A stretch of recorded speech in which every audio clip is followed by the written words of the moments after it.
রমজানুল মুবারক, রমজানুল মুবারক। আল্লাহ রাব্বুল আলামিন কুরআনুল কারীমের মধ্যে বলেন, শাহরু রমাদানাল্লাযী উনজিলা ফীহিল কুরআন হুদাল লিন-নাসি ওয়া বায়িনাতিন মিনাল হুদা ওয়াল ফুরকান। আমি আল্লাহ রাব্বুল আলামিন নিজ হাতে গ্রন্থ তৈরি করেছি।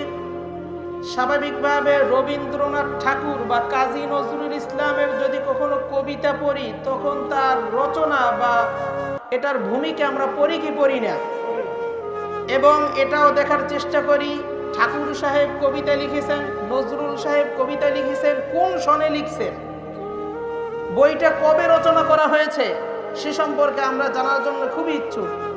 আমাদের ধর্মের মূল গ্রন্থ বা যে এই বইটাকে লিখেছেন তার সম্পর্কে আমাদের জানা দরকার কি দরকার না বলেন? সে কারণেই মূলত আল্লাহ রাব্বুল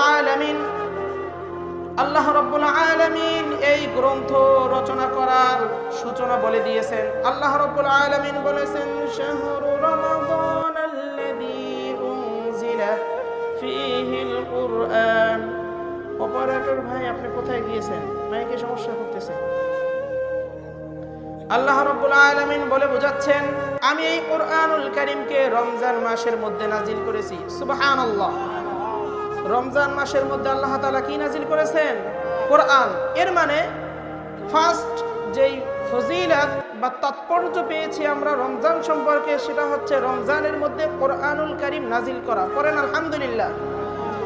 এই রমজানের বরকত বা এটার তাৎপর্য সম্পর্কে আল্লাহ রাব্বুল আলামিন অন্যত্রে বলেন, ইন্না আনজালনাহু ফি লাইলাতিল কদরি ওয়া মা আদরাকা মা লাইলাতুল কদর